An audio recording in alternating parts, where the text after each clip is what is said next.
있습니다. 시편 23편 요 한 편을 가지고 여러 차례 강의를 진행해 보려고 하고 있습니다. 주일에 우리 신재육 선교사님이 오셔서 서론적인 강의를 해주셨는데 제가 짠 건 아니에요. 비슷한 상황이 됐는데 오늘도 아마 주제는 비슷하리라고 싶습니다. 오늘 6절까지를 다 읽었지만 1절을 중심으로 말씀을 나누도록 하겠습니다. 이 시편 23편은 전 세계 많은 그리스도인들에게 아주 사랑받는 시편입니다.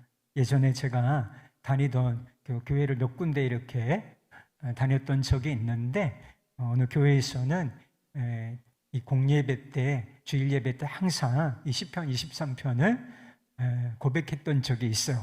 사도신경을 우리가 외우는 것처럼 여호와는 나의 목자시니 내가 부족함이 없으리로다. 그래서 제가 이 시편 23편 많이 짧고 유명한 시편이기 때문에 많이 외우고 계신 분들도 계시지만 제가 그때 늘상 외국에 예배 시간에 고백을 한 적이 있기 때문에 이 시편을 외우고 있습니다.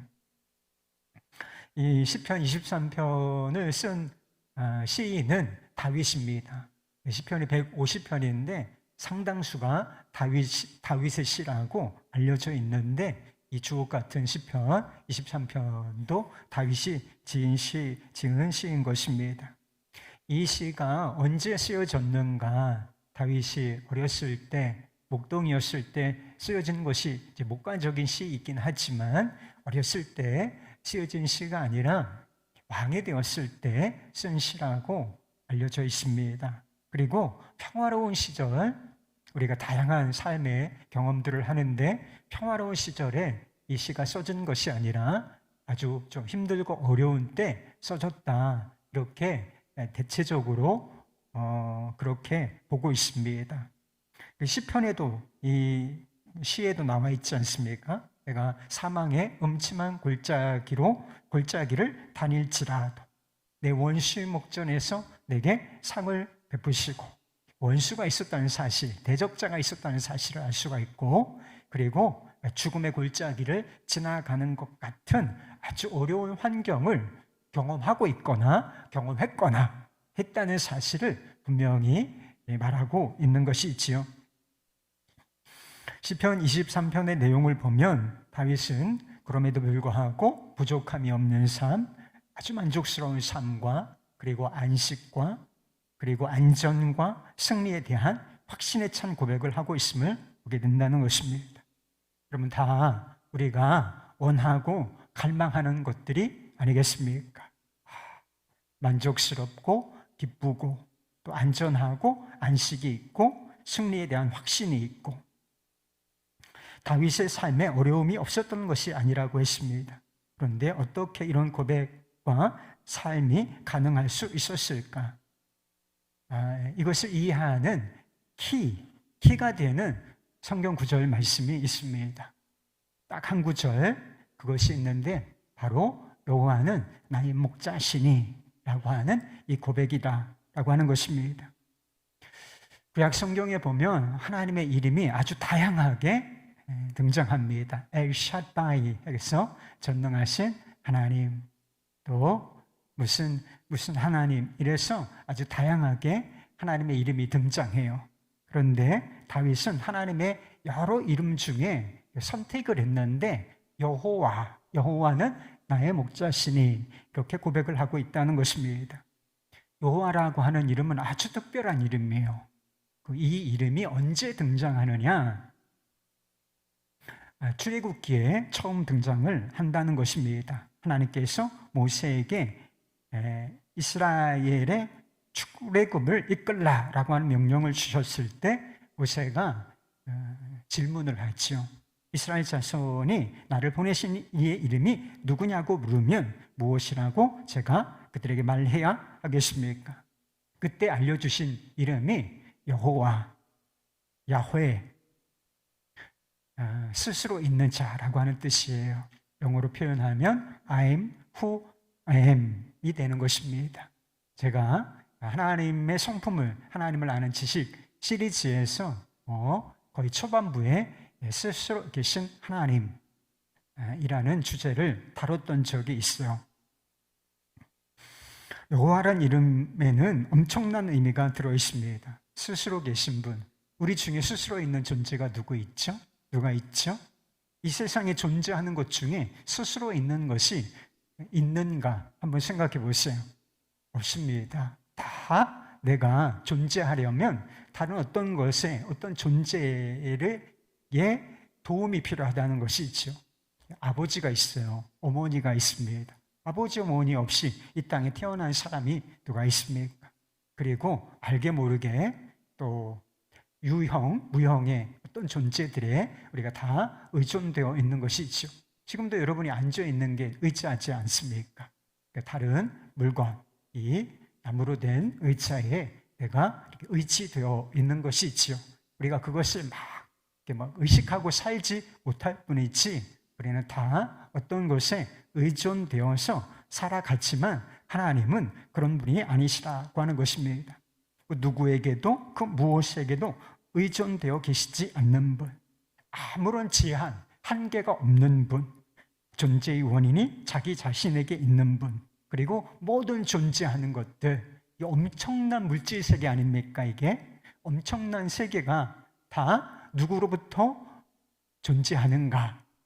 하나님으로부터 존재한다라고 하는 것입니다. 이 광대한 우주를 만든 분이 누구신가?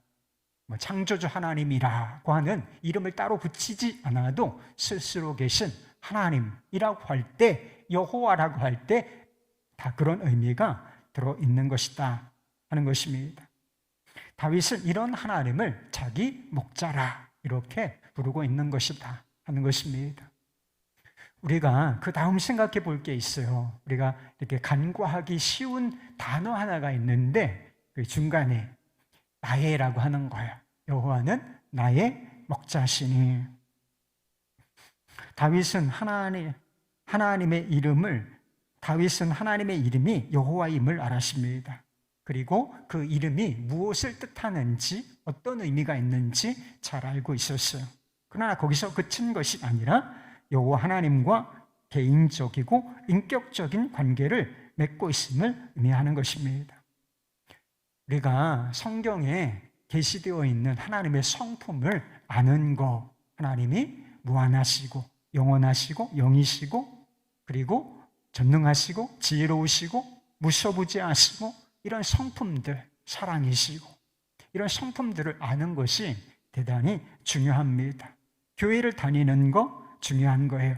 그러나 그 하나님과 개인적이고 인격적인 관계를 맺는 것은 다른 이야기라고 하는 것입니다. 다 알아요. 성경에 나와 있는 하나님이 어떤 분이시냐, 이 세상을 만드셨다고 하신다. 전능하시다고 하신다. 그리고 모든 곳에 계신다고 한다. 그런데 중요한 것은 내가 그분과 개인적이고 인격적인 관계를 맺고 있는가. 이게 대단히 중요한 문제라고 하는 것입니다. 여러분은 스스로 계신 하나님을 나의 하나님, 내 하나님 이렇게 고백하실 수 있습니까? 그 예수를 믿는 거예요. 나의 하나님으로 하나님을 알고 고백하는 것, 이것이 바로 믿음이라는 것입니다. 다윗이 스스로 계신 하나님을 개인적으로 어떻게 알고 있는가, 그분과 어떻게 인격적인 관계를 맺고 있는가, 그것을 알 수 있는 것이 나의 목자라고 하는 고백입니다. 스스로 계신 하나님, 아무 제한도 없이 완전히 자유로우신 분, 그리고 모든 존재하는 것들의 근원이 되시는 하나님, 정말 어마어마한 것이지요. 상상을 불허하는 거예요. 스스로 계신 하나님이라는 이름에 담겨 있는 이 의미는 정말 상상을 불허하는 것입니다. 어마어마한 것인데 이런 하나님을 내 목자다 이렇게 여겼다는 것입니다. 여기에서 따라 나온 고백이 바로 내가 부족함이 없으리로다 하는 것입니다. 그리고 그 이후에 따라 나오는 모든 고백이라고 하는 것입니다. 시편 23편이 되게 아름답고 주옥 같은 고백으로 다 채워져 있지만 이 고백이 가능했던 이유가 무엇이냐? 여호와 하나님, 스스로 계신 하나님이 내 목자다. 이런 믿음이 있었기 때문에 가능한 고백이었다는 것입니다. 우리가 간과하지 말아야 할 것이 또 한 가지 있습니다. 다윗의 자기인식이라고 하는 거예요. 하나님이 어떤 분이신지를 아는 것이 중요합니다. 근데 그만큼 중요한 게 있어요. 하나님을 힘써 알라, 이 말씀을 하셨잖아요. 그래서 제가 17번에 걸쳐서 하나님이 어떤 분이신지를 쫙 말씀을 드렸지 않았습니까? 그거 하나만, 요 시리즈만 이렇게 잘 소화를 해도 하나님이 어떤 분이신가 알 수 있어요. 그런데 하나님을 아는 거, 하나님의 성품, 성경에 계시되 이 하나님의 성품을 아는 것, 이것이 중요하지만 동시에 중요한 게 있어요. 우리 자신을 아는 지식, 곧 인간을 아는 지식이 필요하다라고 하는 것입니다. 그래서 하나님을 아는 지식과 인간을 아는 지식은 이게 별개가 아니에요. 두 개가 상호 보완적인 관계가 있다는 것입니다. 하나님을 알아야 내가 어떤 존재인지를 알 수 있고, 또한 반대로 내가 어떤 존재인지 정확하게 알 때 또한 하나님이 어떤 분이신지를 바르게 알 수가 있다. 그래서 하나님을 아는 지식도 필요하고 나 자신, 그래서 인간에 대한 연구가 필요한 것입니다. 성경이 인간을 뭐라고 말하고 있는가? 나는 어떤 존재인가? 내 내면, 내 본성은 어떤 존재인가? 이것을 이해하는 것이 대단히 중요한 일이라고 하는 것입니다. 여러분은 자신이 어떤 존재라고 생각하고 계십니까? 다윗은 하나님을 나의 목자다 이렇게 고백을 하고 있는 것, 물론 비유적인 표현이긴 하지만 그렇게 고백하고 있습니다. 그렇다면 자기 자신을 어떻게 인식하고 있는 것입니까? 나는 그분이 치시는, 돌보시는 양입니다. 이렇게 자기 자신을 양이라고 인식하고 있는 것이지요. 양은 어떤 존재일까요? 신재욱 선교사님이 딱 설명을 해줬어. 자, 양은 우리가 온순하다고 생각하잖아요. 우리가 양을 잘 모르기 때문이에요. 양은 온순하지 않습니다. 양은 대단히 고집이 세다, 고집이 센 동물로 알려져 있습니다. 그래서 이사야 53장에 보면 우리를 양에 빗대는 그런 성경 말씀이 있지 않습니까? 우리가 다 양 같아서 각기 제 길로 갔더니, 이게 무슨 뜻이냐면 아주 고집이 세다는 거예요. 그래서 자기 길로 갔다 이렇게 표현을 하고 있는 것입니다. 양은 어리석은 동물이에요. 개는 물론이고 원숭이, 코끼리 또는 곰, 맹수, 사자, 호랑이까지 길을 들일 수가 있어요. 그리고 훈련을 통해서 재주를 부리게 할 수가 있습니다. 구르기 그리고 그러면 막 어떤 사인을 넣으면 막 굴러요.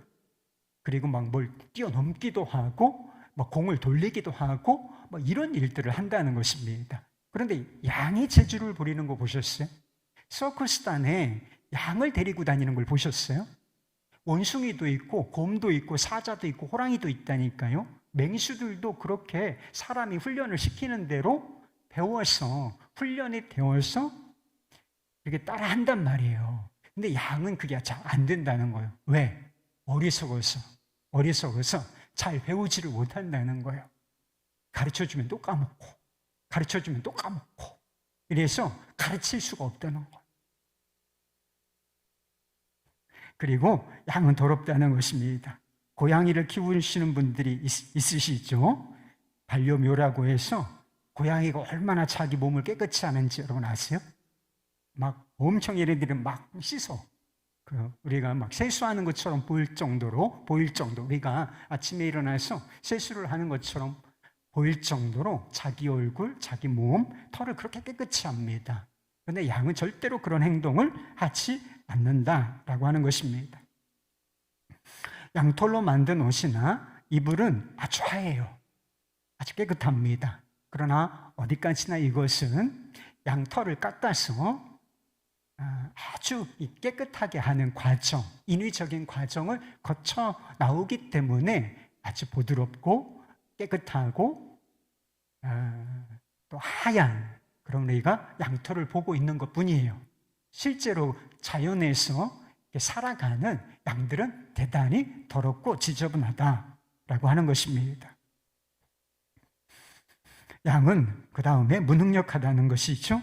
다른 동물들은 나름대로 자신을 보호할 수 있는 어떤 수단이 있어요. 보호수단이 있고 공격수단도 있습니다. 그러나 양은 뿔도 변변치가 않고 날카로운 발톱이나 또는 날카로운 어떤 이빨, 이런 것도, 강한 이빨도 가지고 있지 않습니다. 그렇다고 발이 빠른가? 좀 뛰긴 하겠죠. 그러나 맹수들을 제껴버릴 정도로, 맹수들을 제낄 수 있는 그런 가젤 같은 거는 아주 약해 보이지만 속도는 굉장히 빨라요. 그래서 도망치는 경우가, 사자가 쫓아다녀도 도망치는 경우가 확률이 꽤 있습니다. 그러나 양은 그 정도가 아니라고 하는 것입니다. 양은 지독한 근시여서 사물을 또렷하게 볼 수 있는 거리가 2m 내지 3m라고 하는 것입니다. 저와 여러분의 거리가 벌써 3m가 넘어요. 한 5m, 한 10m 그 정도 아마 될 거예요. 뿌에서 잘 보이지를 않는다는 거예요. 저기 누군가 보이질 않아. 육식동물의 먹잇감이 되기에 가장 좋은 동물이 바로 양인 것입니다. 양은 한마디로 그것을 돌보는 목자가 꼭 필요한 존재, 목자 없이는 전혀 살아남을 가능성이 없는 존재라고 말할 수가 있는 것입니다.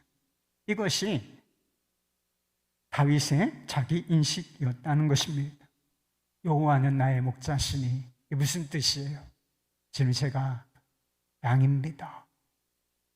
저는 어리석습니다. 저는 제가 갈 길을 잘 모릅니다. 주님, 저는 더럽습니다. 저는 저 스스로를 깨끗게 할 수 없는 자입니다. 주님, 저는 무능력합니다. 제 힘으로 저는 제 삶을 잘 살아낼 수 없습니다.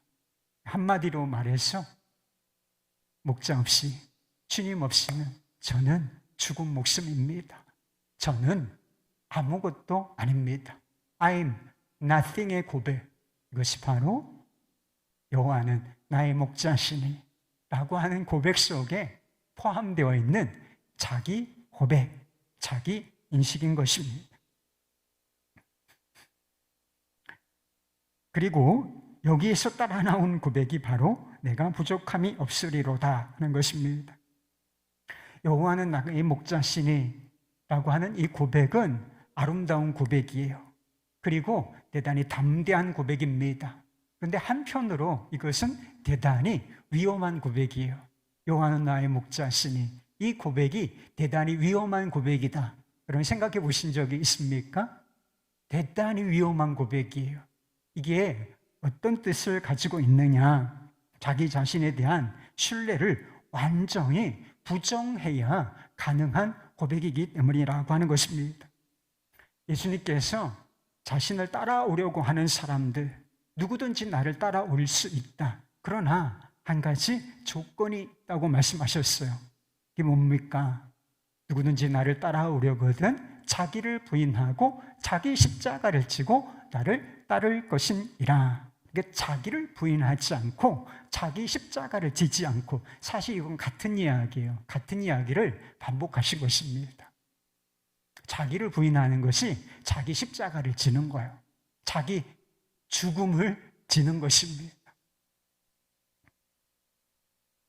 그러니까 자기를 부인하는 사람, 곧 자기 지혜, 자기의, 자기 능력을 부인하는 사람만 주님을 따를 수 있다라고 고백하는 것입니다. 여호와는 나의 목자시니, 이것을 고백할 수 있는 사람이 누구입니까?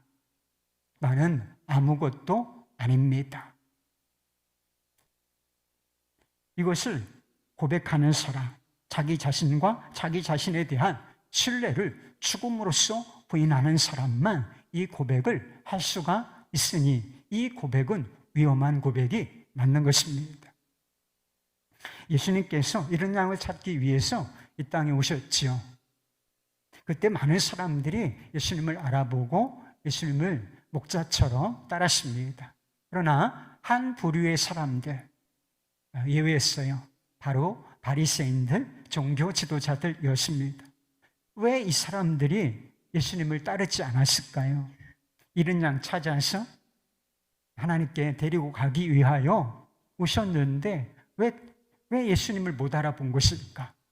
왜 많은 사람이 예수님을 따르겠다고 나서는데 이들은 예수님을 따르지 않았던 것일까? 그들 자신을 양이라고 생각하지를 않았기 때문인 것입니다. 더욱이 잃은 양이라 이렇게 한 번도 생각해 본 적이 없기 때문에 목자이신 예수님께서 오셨지만 따라 나섰지 않았던 것이지요. 어리석다고요? 아니요. 그들은 스스로를 어리석다고 결코 생각하지 않았습니다. 우리는 지혜롭다. 우리는 길을 알고 있어. 그리고 다른 사람의 길을 인도하는 자다. 이렇게 생각하고 있었다는 것입니다. 우리가 더럽다고요? 아니에요. 그들은 스스로 깨끗하고 의롭다고 생각했다라고 하는 것입니다. 하나님이 구원하신다면 누구를 구원하실 건가? 나지. 그래서 저 꿇어 엎드려서 저를 불쌍히 여기소서, 저는 죄인으로소이다 라고 기도하고 있는 세리를 보고 나는 저 더러운 세리와 같이 아니함을 감사하나이다, 이렇게까지 얘기했다니까요. 뭐라고 생각한 거예요? 난 더럽지 않아. 난 깨끗해. 난 죄인들과 달라. 난 의로워. 이렇게 생각하고 있었다는 것입니다. 무능력하다고요? 아니에요. 그들은 충분히 하나님께서 인정하실 만한 삶을 살 수 있는 능력을 가지고 있다고 생각하고 있었습니다. 그러니까 예수님이 목자로 보일 수는 없었던 것이지요. 그래서 다 포기하고 자신을 부인하고 주님을 따르지 않았던 것입니다. 우리는 다윗처럼 부족함 없는 삶을 살고 싶어 합니다. 그럼 그러시죠? 그러나 실제로 그렇게 살지는 못해요. 이 고백을, 이 시편의 고백을 좋아하고 액자에도 걸어놓고, 그렇죠? 여호와는 나의 목자시니 내게 부족함이 없으리로다. 여호와는 나의 목장고 같은데 부족함도 많아라. 이렇게 살아가지 않아요, 여러분? 하나님께서 능력이 없으신 분이시기 때문인가요? 아닙니다. 우리가 다윗처럼 하나님을 믿고 신뢰하고 의지하고 따르지 않기 때문에 다윗처럼 실제로 부족함이 없는 삶을 누리지는 못하고 있는 것입니다. 양에게 목자는 그저 필요한 존재 정도가 아니라 절대적인 존재예요. 중동 지역에서 양이 목자를 잃어버린다, 양이 목자가 없다, 이건 끝났다, 죽었다라고 하는 의미와 같은 것입니다. 양의 운명은 100% 목자에게 달려있는 것입니다. 여러분에게 하나님은 어떤 분이신가요? 목자이십니까? 여호와는 나의 목자시다. 이렇게 여러분 정말 진실하게 고백하실 수 있습니까? 다른 목자 없어요? 여러분 신뢰하고 있지 않은 것 없습니까? 오직 하나님, 오직 하나님. 다르게 말해서 예수님 한 분으로 충분하십니까? 하나님 한 분만 계시면 된다. 하나님 한 분만 계시면 잘 살아낼 수 있다. 여러분 이게 여러분의 믿음이에요? 그렇게 지금 살고 있습니까? 우리의 문제는 너무 목자를 많이 두고 있다는 것입니다. 나 자신이라는 목자, 내 지혜, 내 능력 뿐만 아니라 제일 우리가 사람들이 목자로 따라다니는 게 있죠. 돈이라는 목자, 성공이라는 목자, 지식이라는 목자, 이런 목자를 많이 두고 따라가기 때문에 여호와는 나의 목자시니 내게 부족함이 없으리로다. 다윗이 여호와는 나의 목자시니 라고 고백했을 때 다른 목자가 없었다니까요. 오직 하나님 한 분, 스스로 계신 하나님 한 분, 절대적인 존재이다. 완전히 올인하고 나는 아무것도 아닙니다. 왕이었는데도요, 이스라엘을 통치하는 통치자였는데도 저는 아무것도 아닙니다. 저는 그저 양일 뿐이고 저는 주님 없으면 죽을 수밖에 없는 존재입니다. 주님 제 목자이십니다. 이런 고백을 드린 거예요. 여러분, 돈이 필요 없다는 뜻이 아니에요. 돈은 필요한 것입니다. 지식과 지혜도 필요 없다, 그런 뜻 아닙니다. 필요한 것입니다. 하나님이 내 목자가 되시면 직장도 필요 없나요? 그런 것 아닙니다. 직장도 필요하고 직장을 다니려면 일도 잘해야죠. 여러분, 일도 잘해야 되는 거예요. 문제는 그것을 목자처럼 의지하려는 태도에 있는 것입니다. 거기서 만족과 안식과 기쁨을 누리려고 한다라고 하는 것입니다. 어디에서? 돈을 많이 소유하는 데서, 그리고 성공에서, 또 다른 무엇에서, 인정받는 것에서 만족과 기쁨을 얻으려고 하는 태도가 있기 때문에 그것을 신뢰하고 살아가는 이런 잘못된 믿음이 우리 안에 들어와 있기 때문에 하나님이 내 목자이시다, 이게 실제가 안 되는 것입니다. 안타깝지만 그런 사람들에게 인생의 진정한 만족과 기쁨이 주어지지 않는다는 것입니다. 도리어 그 반대일 뿐인 것입니다. 다윗의 시편 23편은 패러디한 그런 시편이 있어요. 그러니까 자기 목자로 삼고 있는, 신뢰하고 살아가는 사람들이 부를 노래인데, 들어보세요. 나는 나의 목자 바로 나 자신이니 언제나 부족하리로다. 내가 이 백화점에서 저 쇼핑센터로, 이 병원에서 저 요양병원으로 안식을 찾아 헤매 다니나 결코 얻지 못하리로다. 내가 사망의 음침한 골짜기를 기어 다니며 안절부절 못하는 도다. 구충제에서부터 전선에 이르기까지 모든 것을 두려워하며 어머니의 치마꼬리를 붙잡고 늘어지기 시작하리로다.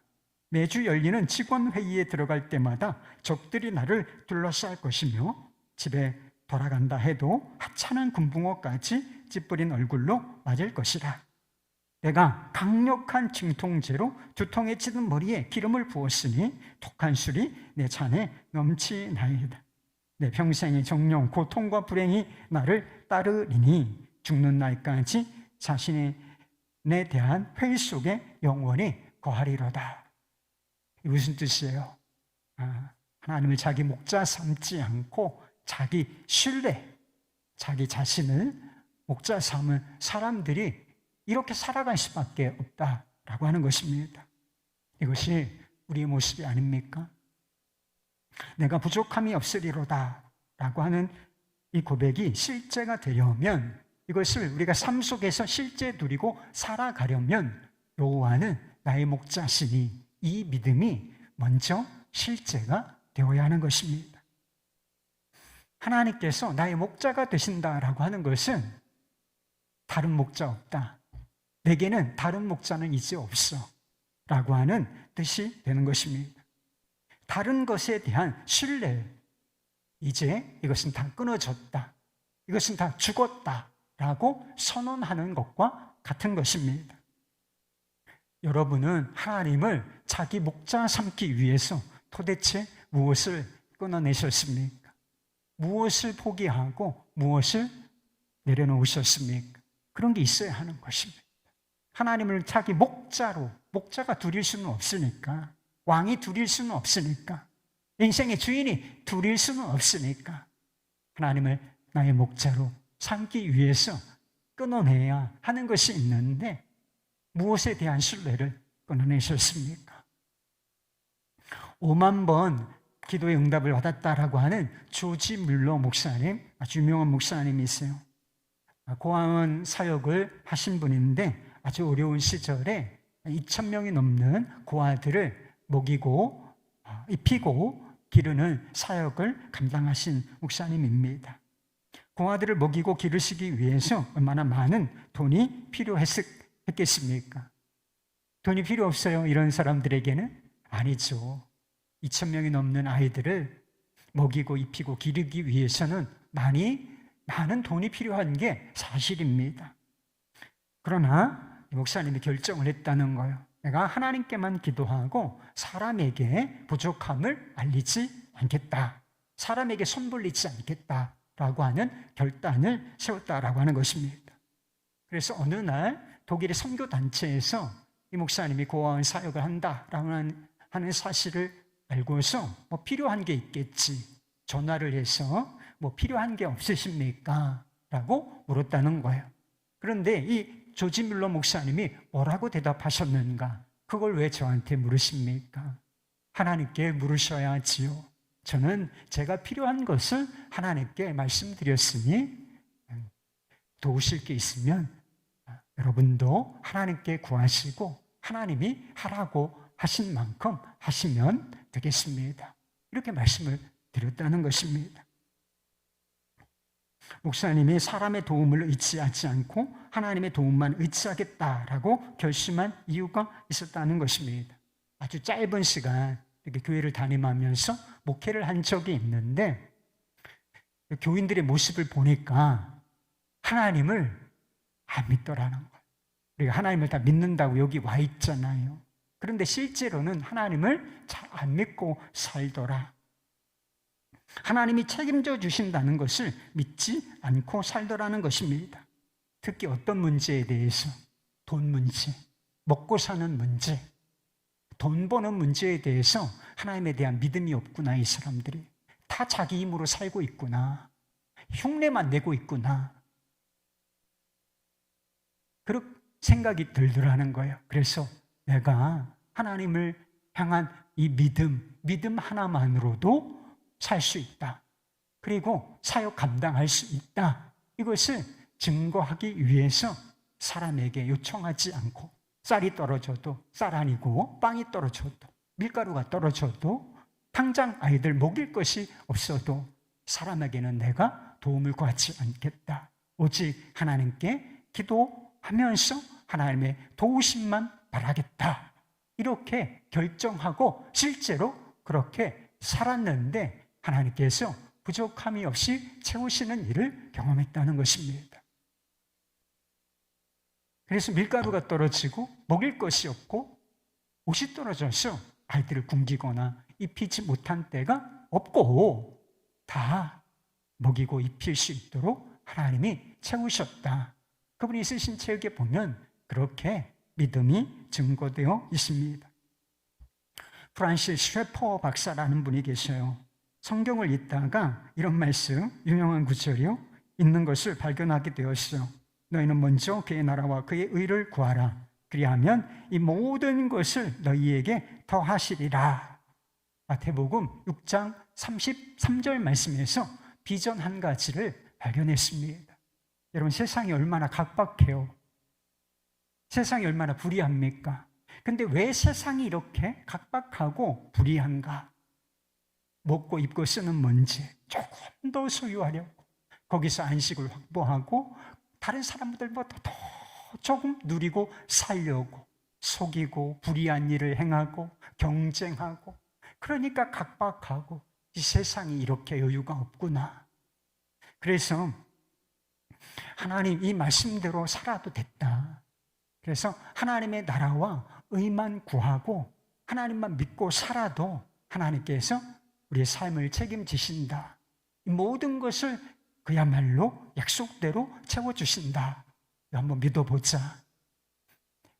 그 믿음을 가지고, 그 비전을 가지고 하나의 공동체를 세웠는데 그게 그 유명한 마리브 공동체인 것입니다. 그리고 그 공동체를 세우면서 몇 가지 원칙을 정했다는 것입니다. 이 원칙은 아마 지금까지도 내려오고 있는 것으로 알고 있어요. 대표적인 것이 두 가지, 재정적인 부분에 관한 것인데, 돈이 떨어져도 돈을 구하기 위해 사람들에게 알리지 않는다는 것과 회계나 재정 원리에 따라서 예산을 짜거나 결산하지 않는다라고 하는 것입니다. 왜 이런 원칙을 세웠는가? 하나님 믿고 살아도, 정말 하나님의 나라와 의를 구하면 하나님께서 약속대로 다 채우신다. 이 모든 것을 더하여 주실 것이다. 이것이 한번 증명해 보이기 위해서 이런 원칙을 정했고, 그리고 이 믿음대로 살아냈다는 거예요.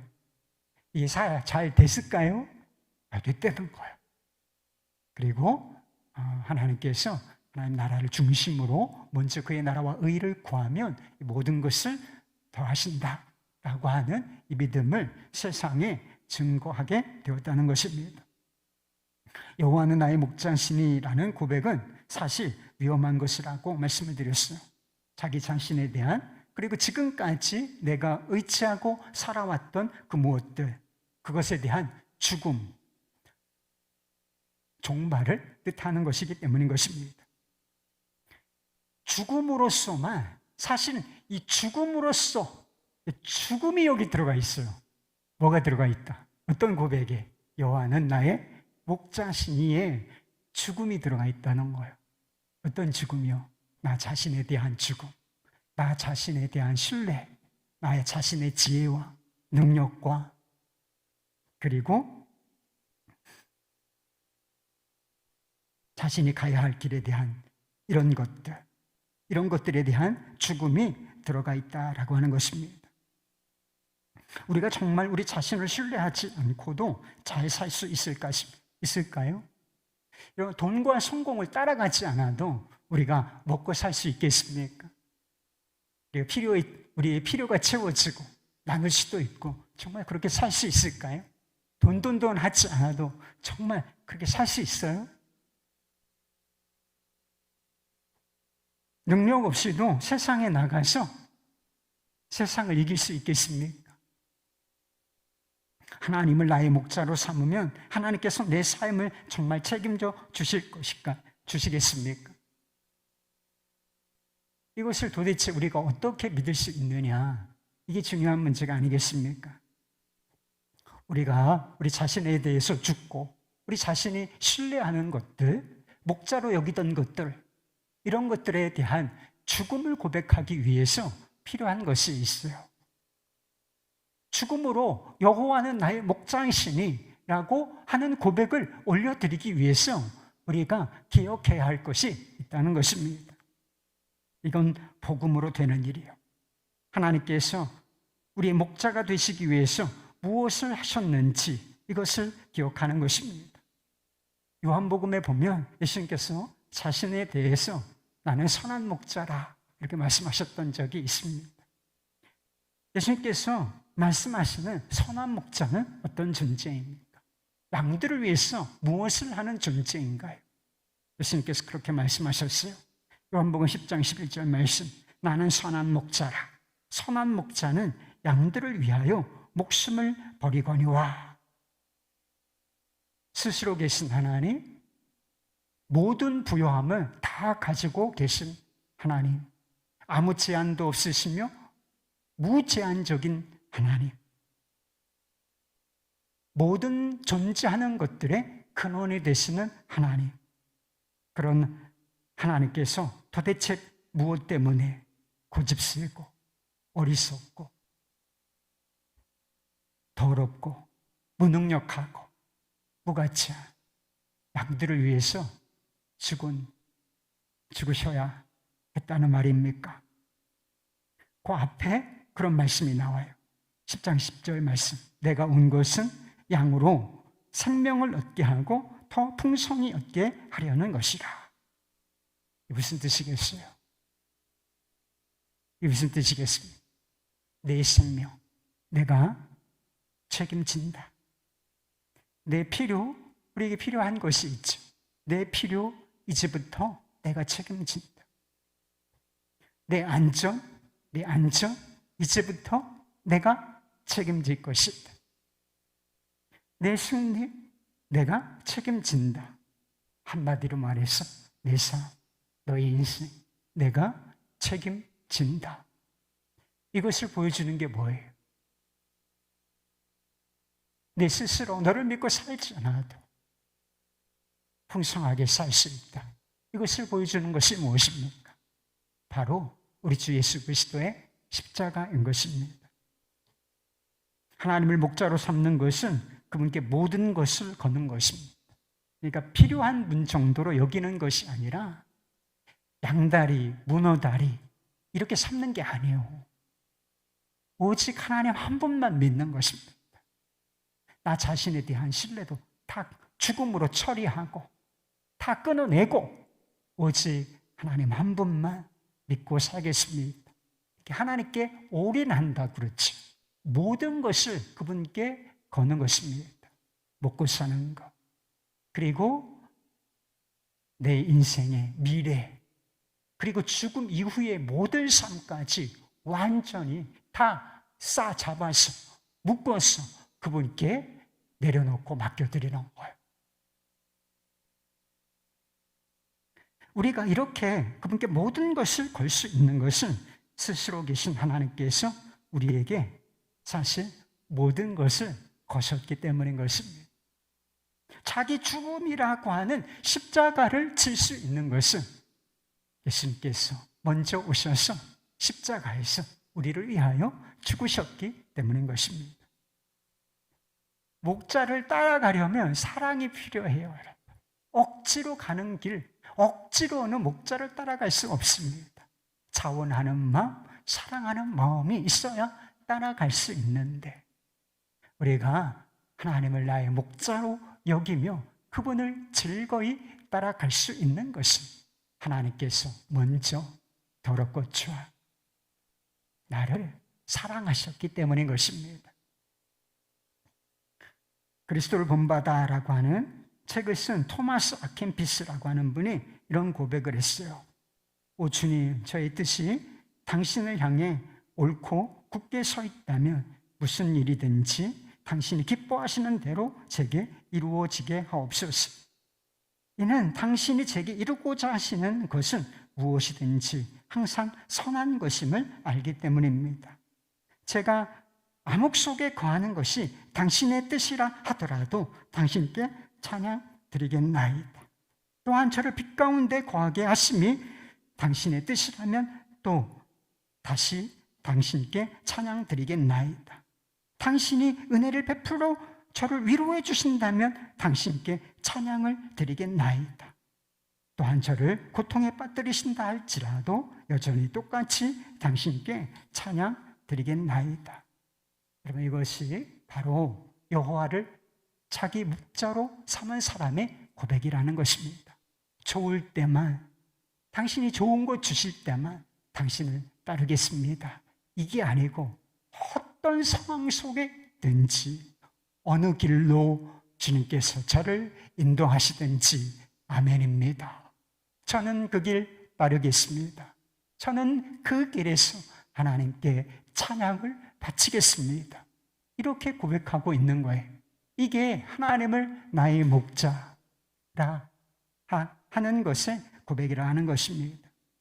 이런 사람들이 고백할 수 있는 것, 누릴 수 있는 사, 그것이 부족함이 없으리로다 인 것을 믿으실 수 있기를 바랍니다.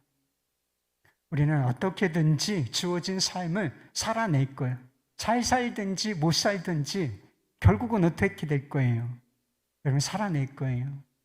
하나님이 우리에게 허락하신 삶의 분량이 있어요. 어떻게 살아도 다 사라진다, 삶은.